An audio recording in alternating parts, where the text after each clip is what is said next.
Kingsmen. I did watch the other two Kingsmen, and I was actually not going to watch this one in the cinema because the first one was pretty good. The second one was a little bit rough. I mean, literally rough. The way they killed humans, basically, it was rough. And I was going, oh, I'm not sure about this. But then I looked it up, and it turns out this thing is set 100 years ago. I'm going, aha, now I'm interested. So basically, other than that, and realizing that the people who usually play in the Kingsman films are not going to be in this. This is Ralph Fiennes and not. I'll put it in text here or something. I'll have my secretary look it up for me. if I know what I'm looking up. Eggy. He's called Eggy. Eggy? Yeah, no, Eggy is the other one. The Kingsman Attached. This one is actually called Kingsman with an apostrophe. So the man of the king, which is exactly what this is about. This film is surprisingly historic, and which I didn't expect at all, because these Kingsman films is espionage with a little bit of camp, with a little bit of the original British Avengers. It's not the Marvel Avengers, but the bowler hats, brolly, and then a sword in the brolly kind of thing. That sort of thing. And Taron Egerton. That's the Eggsy is played by Taron Egerton or Egerton. That's possible. You need the other guy, and you know who he is. Oh, Colin Firth? Yeah, that's the guy. So Colin Firth is not in this one. Yay! Well, not yay. No, not yay. Because it is about real people, and 100 years ago there was the Colin Firth character did not exist because his grandfather wasn't born yet. Oops. It surprisingly starts with events that I recognize from history. I like watching history documentaries, and so I was going, oh yeah, Boer War, I know that. That's where it starts, and Boer War is in Africa. They don't always say where stuff happens. They expect you to know this stuff. Yeah. Which so we go through the Boer War or a little bit of the Boer War, and we go almost immediately to start of World War I and events that happening there. And I think the reason why this film is not scoring as high as I think it ought to, it's a good movie, but I think why it's not scoring so high is because the events of history are very specific, and no, you were saying where it's going to happen, so I was going to literally go, well, that's going to be happening about there. Yeah. I'll have that. Thank you very much. Yeah, I'm gonna point out stuff here. Yeah. The events that are happening. I mean, everybody in the world has heard of World War One, but some of these events are very specific. And one of the things about these Kingsman films is there was always a touch of the ridiculous about it, and they picked events in history that don't require extra ridiculousness because they are ridiculous already. They picked the event of the death of Rasputin, the murder of Rasputin. You look that up and it's going that happened? Yeah, that happened. If you put that in a movie, nobody will believe you. Yes. If you put it in a Kingsman movie, people will think you made it up. And they really, really didn't. Basically, the assassination of Franz Ferdinand in Sarajevo. Yeah. Completely ridiculous story of a bomb that is thrown, and the guy walks away from that, and then later that day the colonnade that he's traveling on takes a wrong turn, and one of the other assassins who hadn't been caught yet sees it happen and sort of takes out his gun and shoots him. That really happened, and it's basically in this movie, except that now our main characters are in it as well. And the Rasputin story, basically, I mean, they do an extra 10% of silly on top of it, but it's only 10% of silly.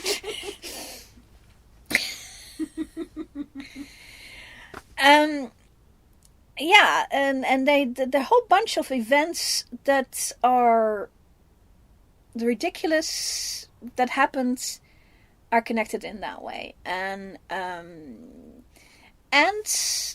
there's also, it's a British movie. This is a British movie, and the British have a different memory of World War One than other countries have, because they experienced it differently. And this is basically, it's an anti-war movie if you think about it, because it's about a father and a son, and the son, of course, he gets in the middle of it, and the father desperately tries to keep him out of the war, but everybody, including the son, is conspiring to not let that happen. So he goes to war, and what happened with the problem with this war for the British was that whoever went, they didn't come back, and this kid doesn't come back.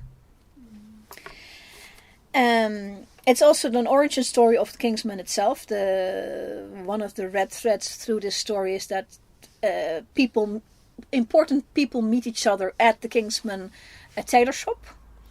So, hold on. Kitchener.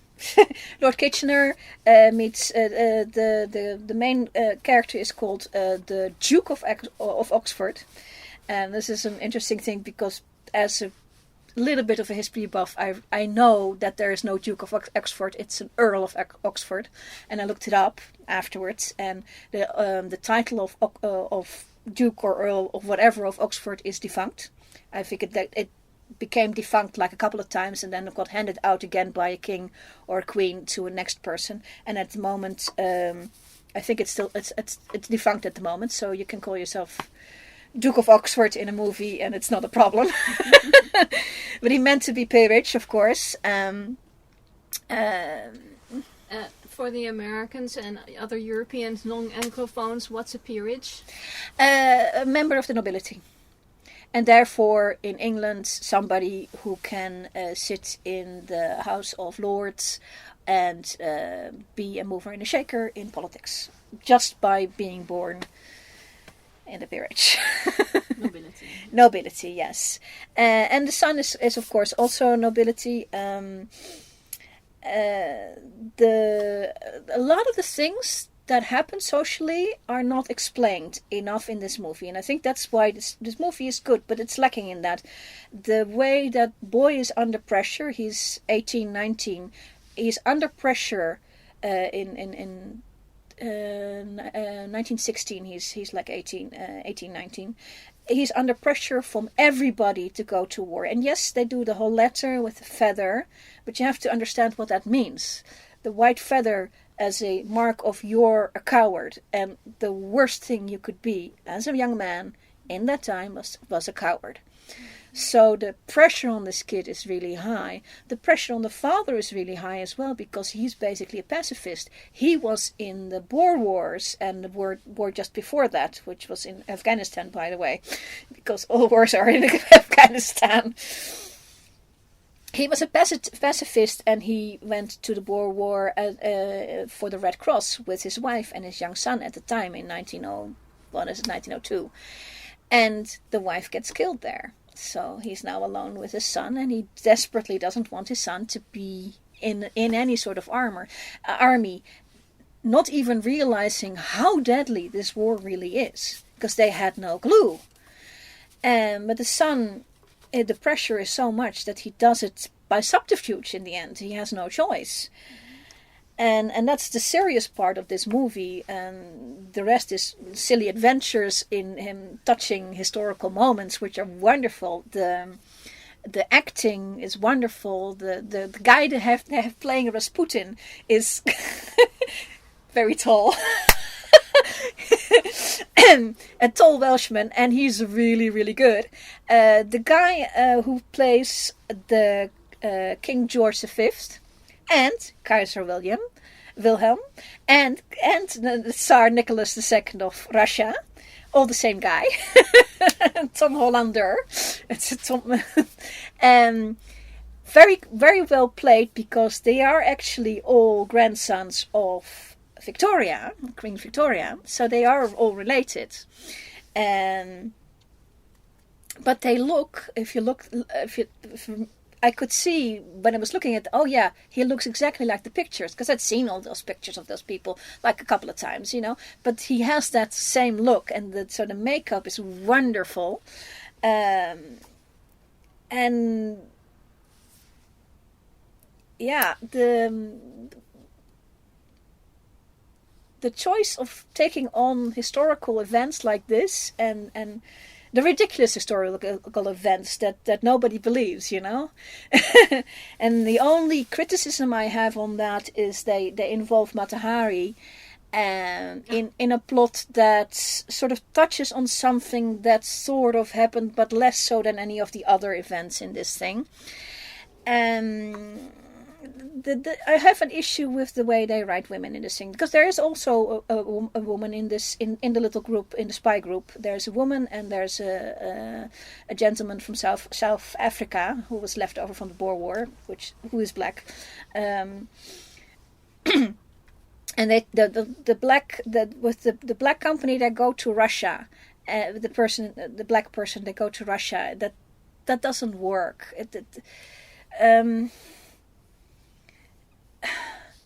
He would have stood out so much if he wanted to do real. He would have stood out so much that he couldn't possibly spy, because. So they try to do real, but they can't. But it doesn't work for that. And then they have the Polly, the lady who is the nanny of the young man, who sort of. I think they didn't write her enough. They should have written her a little more, because she's sort of very the idea of a Mary Poppins / nanny kind of person. It doesn't work. Mm-hmm. and I don't know if that's because they just got it wrong for the time, because I don't know enough about English, that part of England at the time. I mean, I know about Europe and dark-skinned people that I would know, but this I don't know. And she's very inaccessible. Let's call it that. And she and the mother are the only two female characters in this thing. This is a very much a white guy movie. Mm-hmm. Which is understandable, because these were white guy times. The white guy events in Europe. I mean, this is where this and Russia is roughly where it takes place.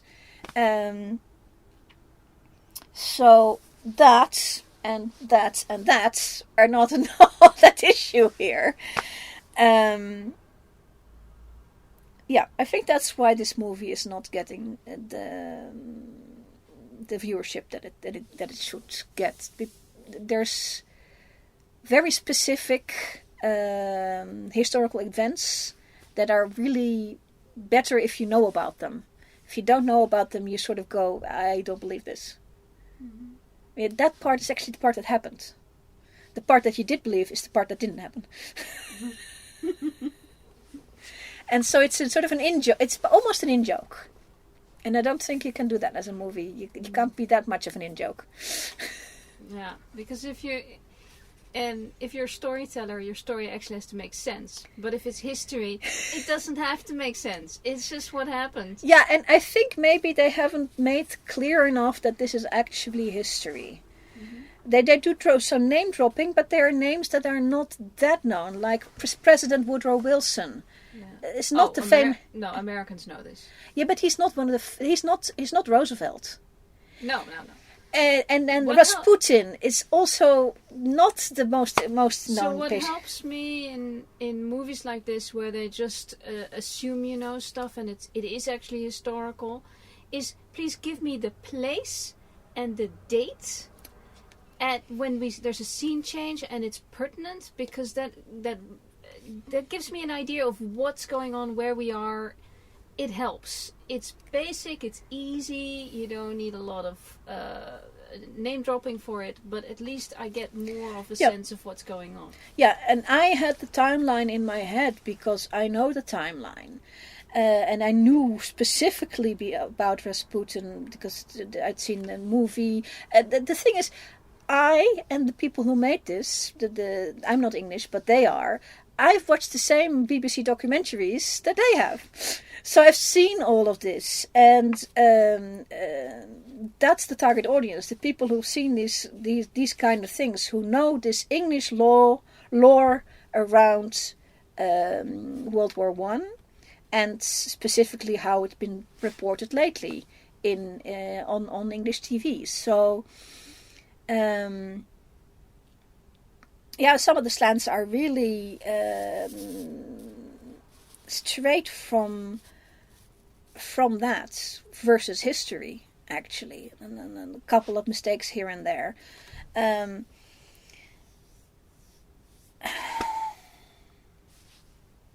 So ambivalent. I mean, the production is wonderful, acting is wonderful.